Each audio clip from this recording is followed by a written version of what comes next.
please welcome back to the stage Richard Green. No! I! Thunder! Wow. So what is it like to revisit Mulholland Drive? What do you feel when you see this movie and the life that it's had after it was released to the world? That's a good question.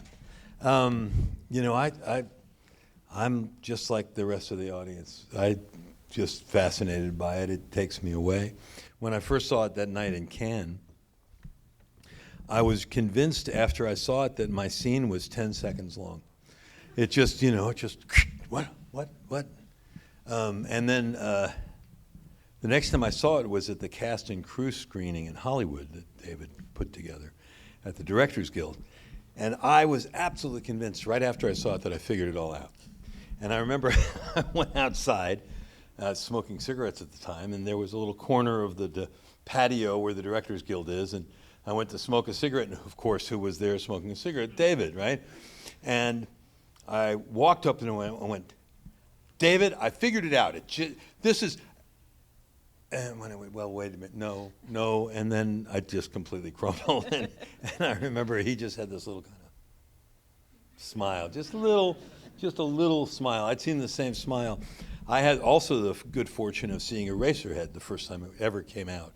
Before it came out, this was the first screening. It was at the AFI, and I was shocked. I had met him, I guess, 20 years before. I'd met him in 72 or 73 when they were making Eraserhead, and he would, he looked like Jimmy Stewart. He wore a snap-brim fedora, talked kind of like Jimmy Stewart, and sometimes wore more than one tie. He was a very strange guy, but he was funny. He was nice.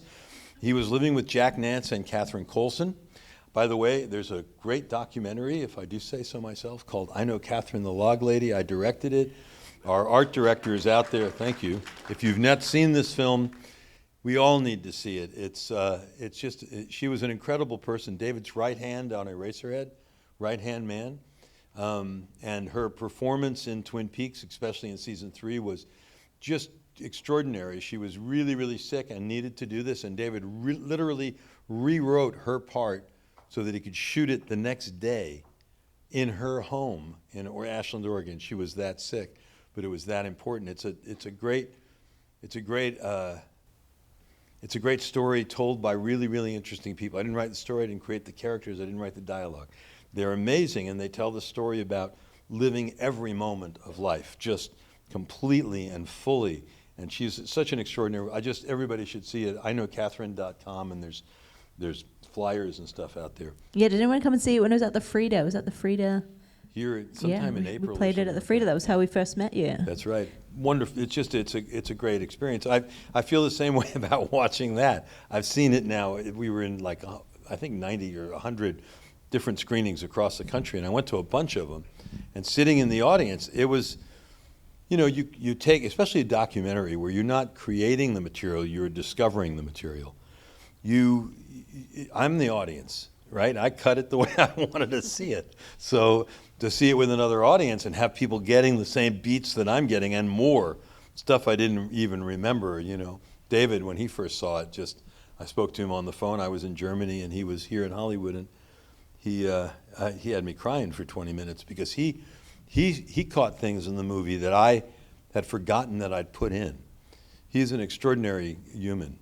Yeah, but I know we're here to talk about Mulholland Drive. So. Well, yeah, tell us a little bit about how the project came to you. Mulholland Drive? Mulholland Drive. So, when I was 18, I moved to San Francisco with a wonderful woman who wanted to go to the San Francisco Ballet, and I ended up discovering that I could talk in rhyme. And this was the days of a lot of street theater in San Francisco. And I ended up getting quite well known doing improvised verse in the streets of San Francisco. The ferry boat, if you ever got on the ferry boat and went from San Francisco to Sausalito, I'd be there 10 minutes before the arriving boat came in, doing my improvised verse act with an English accent because it was developed for, you're all familiar with the Renaissance Fair, well, there's a Dickens Fair. There was, at least in those days, in San Francisco, and that's how I developed this thing. Anyway, so I did this, and because of that show, I got invited to do another show, another fair, and they were going to pay me twice if I had an extra act. And I had done some magic as a kid, and I had designed a 12-foot gallows, right, that I would hang myself with. So when they gave me this extra salary, I decided that I was going to be an evil magician called the Great Abraxer off a Hermann Hesse book, and hang myself in front of the audience, and then, escape, right, but insult everybody. So anyway, I start this theater company with some of the people from that show. I do 2 years there, and I decided it's 1973, and I need to go be a hippie in Europe for a year, get broke and find out who all of that stuff we were supposed to do in 1973, right? If you were an adventurous hippie guy. And I did, but on my way down, I'd saved $600, and on my way down I was going to hitchhike to New York and try and get on a tramp steamer and work my way to New York, so I had $600 when I arrived in Europe. That was really important to me. So on my way down, I stopped for a couple of days with my mom and a couple of days with my dad, and my dad took us to the racetrack, and lo and behold, I won $600. So now I had $1,200, and I bought a ticket for $300 round trip to London with as far out as I wanted to go for a year. I could go and still had this round trip ticket. So I stayed an extra week, and in that week, 2 people who had been in our theater company in San Francisco, who had been in a theater company with Catherine Colson, who's the log lady, and Jack Nance, who was Eraserhead, were coming down to audition for a show in LA at the Mayfair Music Hall.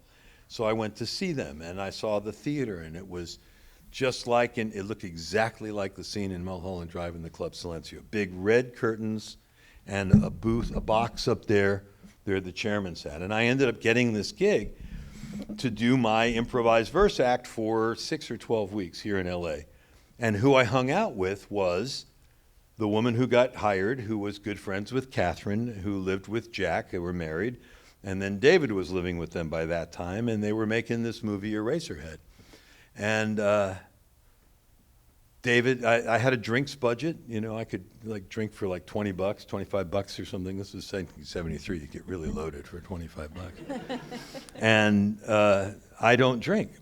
I would smoke a little bit, but that was not at the bar. But David liked a little bit of alcohol, and Jack really liked a lot of alcohol. So they would come down. So my first interaction with David is that basically him and Jack were probably fans of my drink ticket and my improvised verse. But he saw me in this large performance role. And then years later, at Jack's memorial, I ran into David. I hadn't seen him in a couple of years. I had been acting in Hollywood, but I never got an audition for Twin Peaks, and I really didn't know I just didn't feel, I didn't have the juice to get it. And I wasn't running into David or anything. So David comes up to me at the memorial and says, "Richard, I remember you, but I don't remember how you knew Jack." And I tell him about the evil magician. And at the end of the memorial, I give him a book on tape. My first feature as a director is a thing called 7 Year Zigzag. It's entirely in narrated rhyme over original swing music. So I give him this book, a book on tape. And 2 years later, a year and a half later, we're getting ready to do I Don't Know Jack as a feature documentary. A young 23-year-old Chris Levins is going to direct it. And Catherine's engaged in helping us make sure that David's going to do the movie, because without the interview with David, nobody's going to want to see it, right? So he calls my studio. Actually, he doesn't call. Catherine calls my studio. It's on my birthday. And looking for Donna Dubane, who was the other friend, our producer. And Donna Dubane isn't there. So the next morning I come in and I say to Donna, "What's Catherine calling about?" Figuring it's David saying he's going to do the movie or not. And she says that David called Catherine, who was in Oregon doing Shakespeare at the Oregon Shakespeare Festival, looking for a guy we all used to know who was really good with words and used to be a magician. And they're sitting around my office going, "Who the hell could this be?" And so am I. I mean, literally a half an hour, I'm like, and then I remember telling him about the magician and the building of the gallows and the evil magician, and oh my God. And 2 hours later, he's on the phone saying, "Richard, I've been looking for a role for you for 30 years, and I think I got something for you. What are you doing on Monday?" And that was it. That was it. Yeah. So how did that's 3 days, I think, between a Friday and It a was Monday. Friday. They wanted me in costumes the next day. At the end of this conversation, which I hadn't ever spoken to him on the phone, I don't think, before. And he really was the nicest guy you could imagine. Talking to David, you don't feel like, oh my God, I'm talking to David Lynch. I'm talking to he was just right there with you, present. In our film, I Know Catherine, which he's in, and he was my first interview, and he was wonderful in it. He is wonderful in it. But there's a lot of talk about her being present, just really being there with you. So when you're having that conversation, you really feel like she's interested in, what you're saying and what you're hearing. David was the same way. He was just down to earth. These were really, really interesting people who were present with you. I think that's what I tried to say before the film, is that these are people. It's like everybody's a star. It's exciting. It's big stuff, but these are people and the emotions that they have. That's why I think David touches us all, and that's why I think Mulholland Drive touches us all the same, for that reason. Well, the role of the magician, you were talking to me a little bit outside about how you wrapped your head around it and what you were going to do. Well, the language, you were given some instructions about, you're going to do this character. Yeah, he calls at 3 o'clock in the afternoon on a Friday, and he's going to get into costumes tomorrow. Yeah, I can do that, no problem. And do it on Monday. I said, great. And he says, it's kind of this dark magician kind of character. And I'm like, okay. And I say, send a script. And he says, no, I'll send you sides. So he's going to send the sides over, just my scene, right? Just the words that I need. And then just before he gets off the phone, he says, oh, and Richard, I kind of wanted it in French and Spanish too. And I'm like, well, do you have a translator? Well, here's my home number. Take it down. And I wrote his home number down. I still have it, actually. And call me in the morning and we'll find you a translator. And I called him in the morning and he didn't answer. So I had one good friend who was, fluent in Spanish and very good in English. And I figured I'd call that person up, and we went through I just basically did it on the phone. I would read the line in English and they would give me the option in Spanish. Mm-hmm. Right? A couple of lines, there were no options. It's like, we have no band. No hay banda. Is there another way to say it? No. We have no band. No hay banda. Got it. Okay, no hay banda. And then I did the same thing in French. And then I looked at it, and what had been a 7-page script was now a 23, 30-page, I don't know how long it was, in 3 languages, and it was Sunday afternoon. And I had to shoot this thing the next morning, and I really didn't want to learn 3 different ways of doing this. And I've said this before, I don't know where I got the temerity to do it. Maybe it's that he used to be my fan when I was doing the improvise. I don't know why, but I thought I'll learn it the way I think it should go, and then I'll show it to him, and we'll see. So I decided when it was English and when it was Spanish and when it was French and how it worked. I'm a jazz musician, and that was just how I worked, right? So on Monday morning, I went in and I said, David, here's I think it was like 28-page script. Here's French, English, and Spanish. I'm in costume already, right? I came in from the back, right? So the makeup trailer and everything was out that way. So when I walked onto that stage, this is what I saw. I saw an audience, and there was nobody down here. There was just the sparseness, and the girls were upstairs in the balcony, as they are in the movie.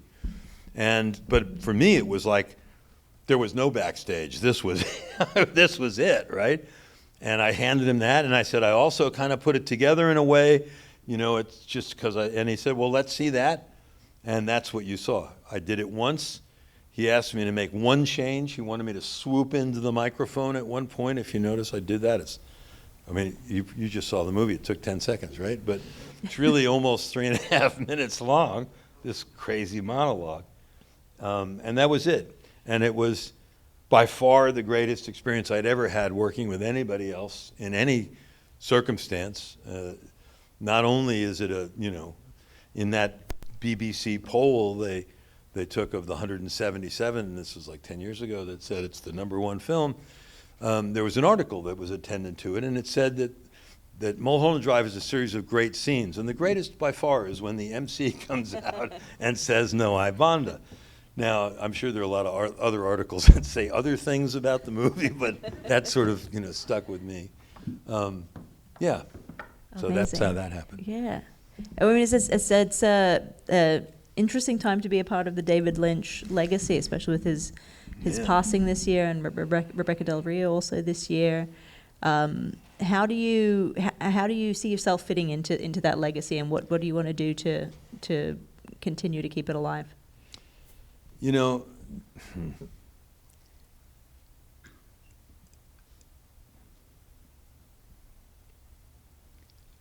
My education in the world of art is very spotty because I've made a lot of art, and you can't really be looking at a lot of other stuff and keeping up with the pop charts and the latest if you're engaged in obsessing about something else, which is part of the reason why I like making movies and doing stuff, because it's big, right? It's enough to distract you from everyday life every minute.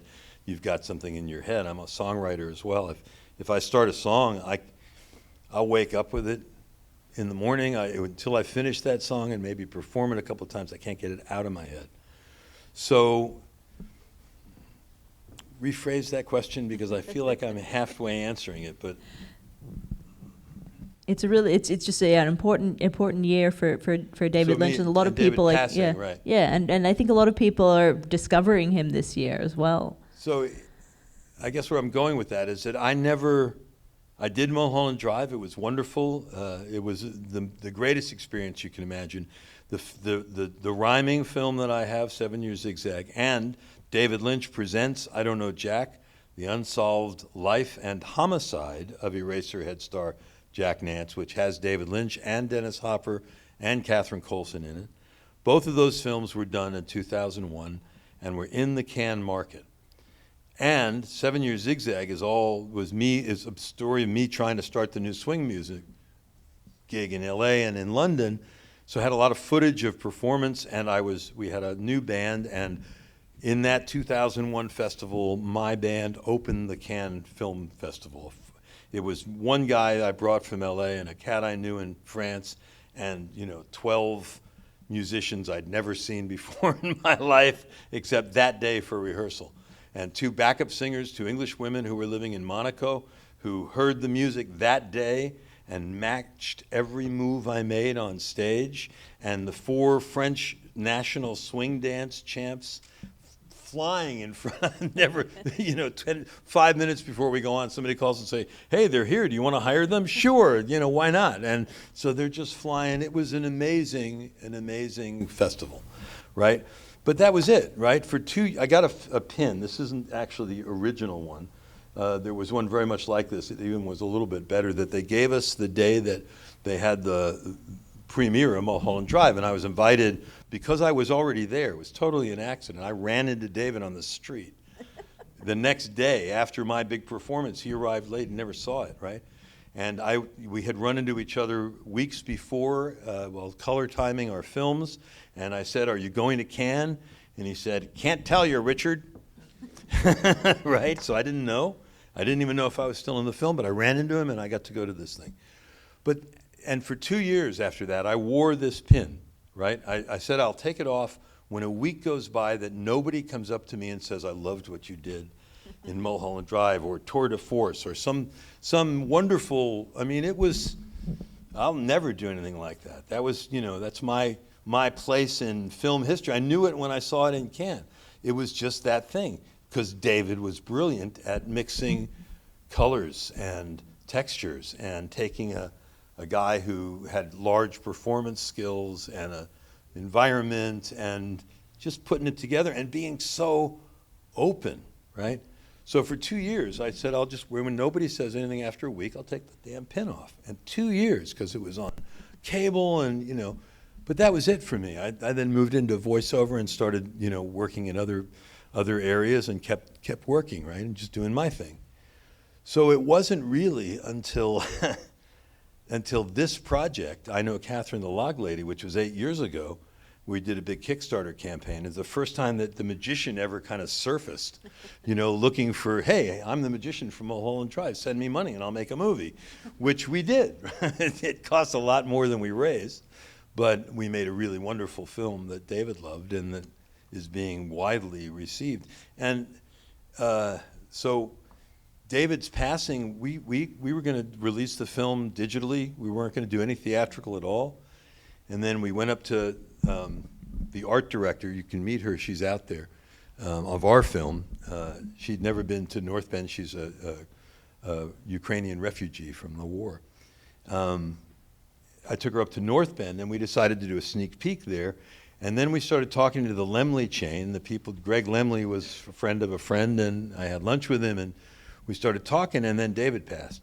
And all of a sudden, we're being booked, you know, like 90, 100 theaters around the country and now around the world.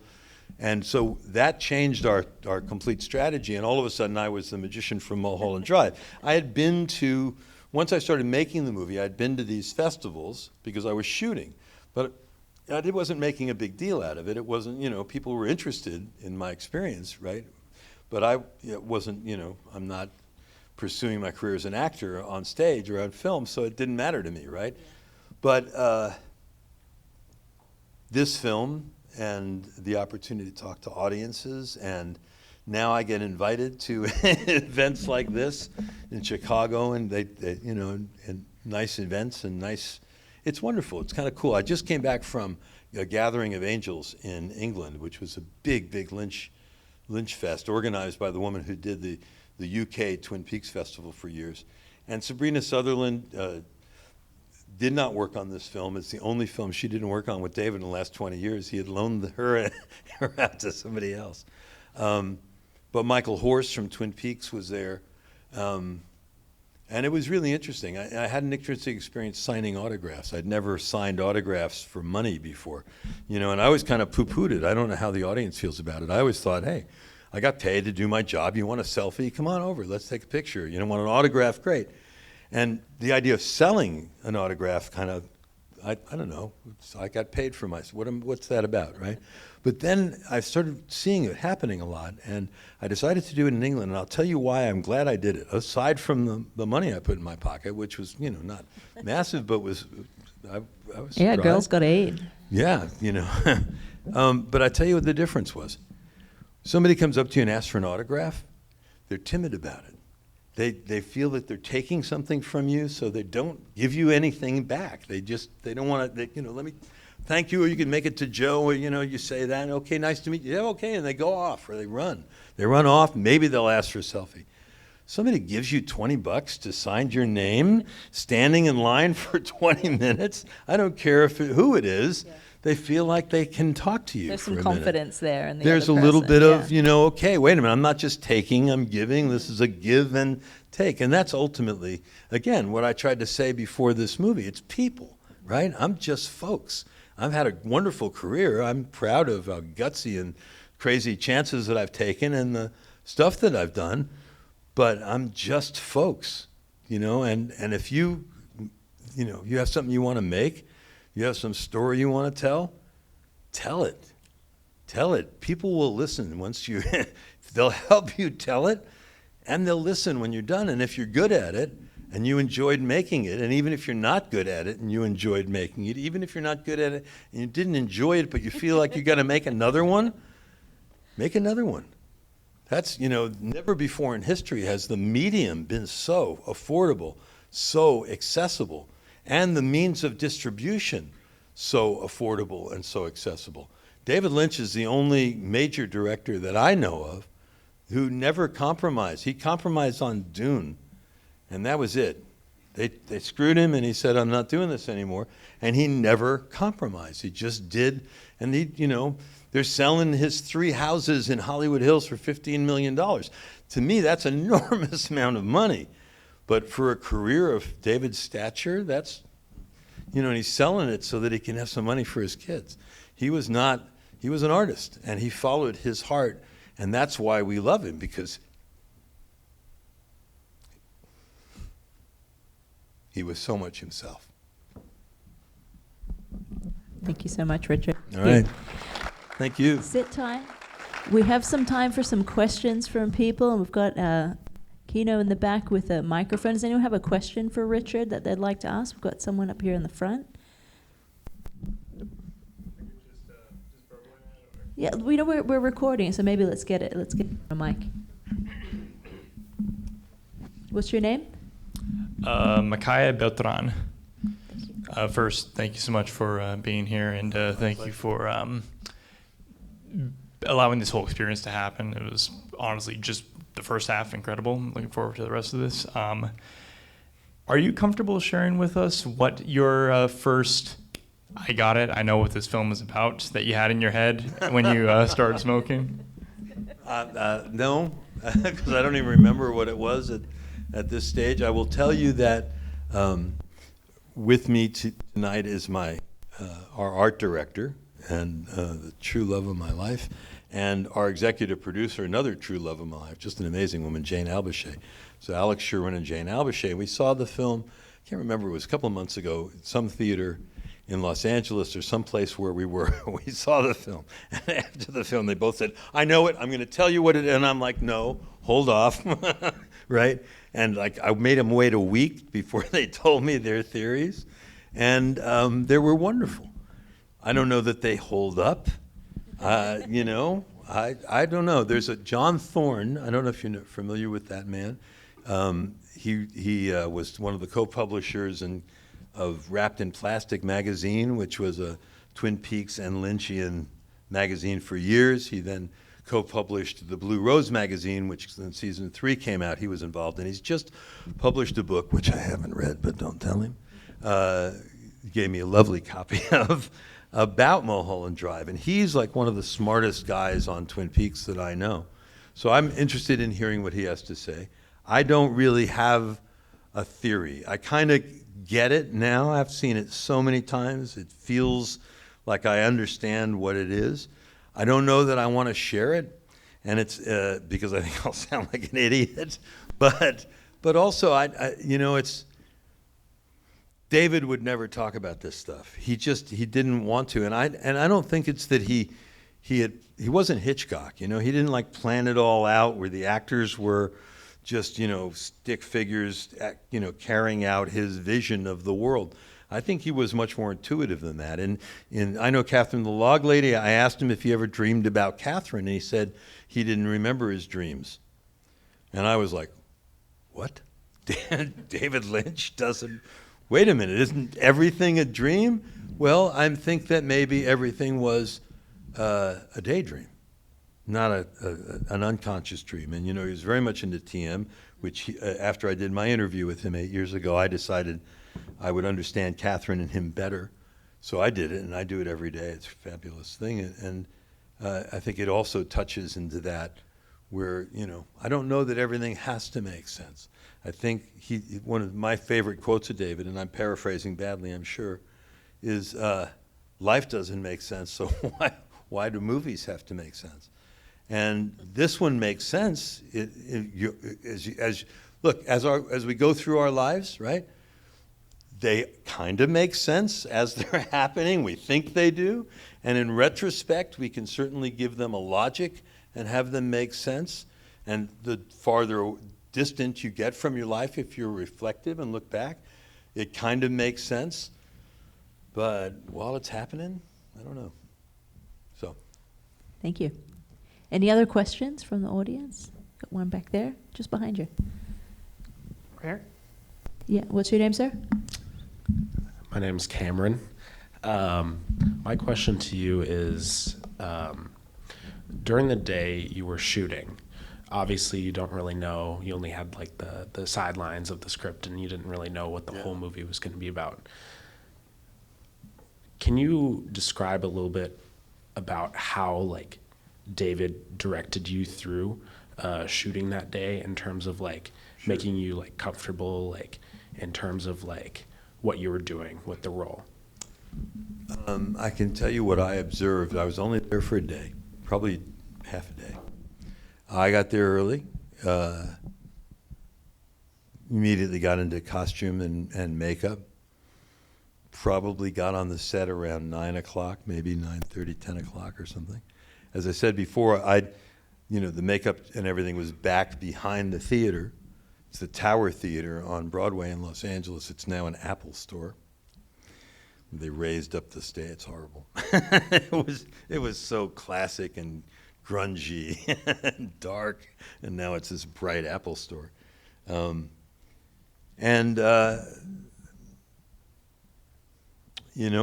walked out on the stage and we were working. It was like immediate. It was, hey, Richard, and I told him I had the script, and we talked about it, and I showed him what I was going to do, and he wanted to shoot it right away, and we did.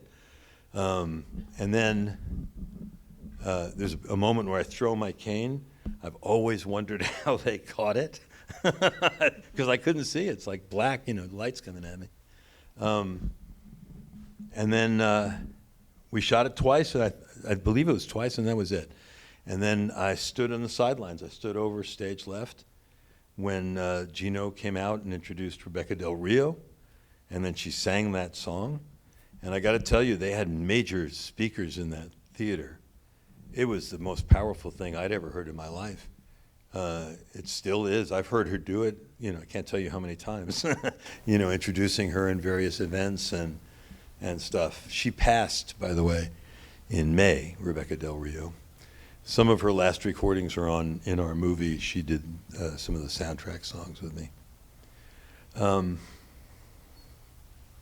Did that answer the question? Yeah. Good. Thank you. I think we have time for one more. We've got one more. We got two over here. Let's see. Maybe we can squeeze it in. Let's go to this one here. I'll be brief, I promise. Well, anyway. Thank you. Sorry. Hi, my name is Lennon. Hello. Thank you for being here. Pleasure. I just wanted to ask you, because like you were saying about I don't know if you said it or she said it, but people have been like discovering David Lynch after his passing, and I was one of those people. And I feel like he's effectively like changed my life, like watching his work. So I wanted to ask you, which of David's work do you feel has like impacted you the most, like that you've really it's really made you feel something? I think all of his work has made me feel something. I was at the first screening of Eraserhead, and when I described hanging out with David and Jack, I really thought they were making, he just reminded me of Jimmy Stewart. I thought they were making a wonderful life. I really did think that Eraserhead was going to be a comedy. And I was at Cal Arts, and I got a call from Donna Dubain, who was working with Catherine at AFI, keeping David going for 6 years when, they wanted him out after 2. Come down, David wants you to see the movie. It's first screening, so I went. And I got really stoned on the way down, driving down from Cal Arts. And I have to tell you, it scared the shit out of me. It wasn't even the story, it was the soundtrack, I think. Later I realized. But it was also these images that were images that I had had in my nightmares in my life. And it just stunned me. And, I mentioned saying to David, oh, I got it, and then realizing I didn't have it on Mulholland Drive, and seeing that little smile when I saw Eraserhead in this room. And then David was standing at the door, as you had to go past David. He was like literally standing in the doorway, right? And I went up to him, and it was like, I don't think I said anything. I think I just kind of looked at him, and same damn little smile, just because he knew what he was doing, right? I don't think he plotted. I think he worked much more intuitively than that, and just, pulling things from himself that he needed to express, that because it was so David, because it was so human, so personal, we all can get close to it as well. That's what I feel anyway. So. Thanks for that. Let's go to the last one in the beanie there.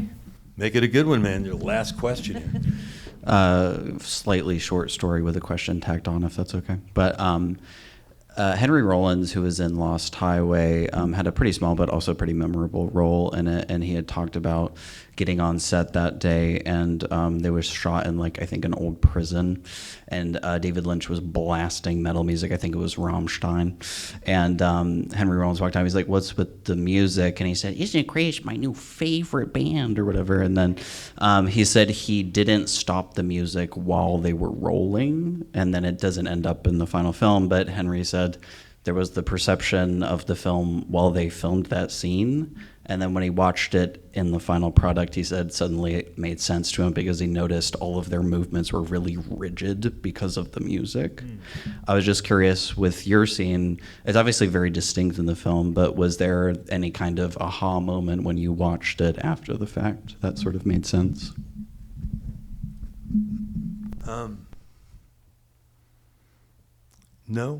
No, I'm sorry. You know, the aha moment for me about that scene was when he saw it, right? Like, again, temerity, right? I just came out and I said, I got it. Do you want to see it? He said, I want to see it. So I showed it to him. And he got it. That was the thing. That was the aha was I felt so completely seen and understood and appreciated in that moment. I can't explain it to you. It's emotional to me because that's exactly what I felt interviewing him, 7, 8 years ago when we did this first interview, and what I feel when I watch the movie. And when I watch the extended interview, there's an 1.5-hour interview with him. He just got it. We got each other. It was a wonderful feeling to just do something and know that someone who you already deeply respected. Somebody asked me my favorite Lynch movies. Obviously, Mulholland Drive is my favorite movie of all time. But I really like a lot of his stuff, from Eraserhead to Elephant Man. I saw the Straight Story recently. Powerful stuff, interesting stuff. I liked him in Lucky. I don't know if anybody saw that. The movie with Harry Dean Stanton that David played a role in. He was wonderful in. He was just, I think he's maybe, for me, I think you could easily defend the idea that he was maybe the greatest artist in the last 100 years because he was so just ubiquitous in everything that he did. I mean, whether it was making furniture or, an innovative website. If anybody ever saw the original davidlynch.com, nobody was doing anything like he was doing on the web when he was doing it. It's just really amazing work that touches us all in lots of different ways and seems to be continuing generationally. I know that our film is evergreen. It's a film about, living every moment, and David's very, very prominent in it. And I think it'll be around for a long time because I think, there's truths there. Just a great artist, great guy. Everybody said, that I know that knew him felt the same way. Just a great cat. Great film. Great teacher, huh?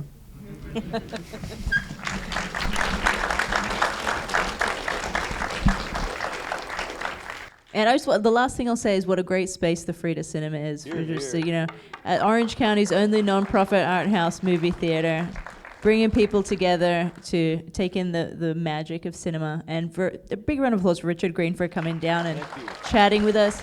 You're great. Thank you. Yeah. Richard's going to be out at the table in the lobby if you'd like to buy some Catherine, I know Catherine the Log Lady merchandise, or snap a pic and say hello. Yes, snap a pic on me. Thank you so much, everybody. Thanks for coming.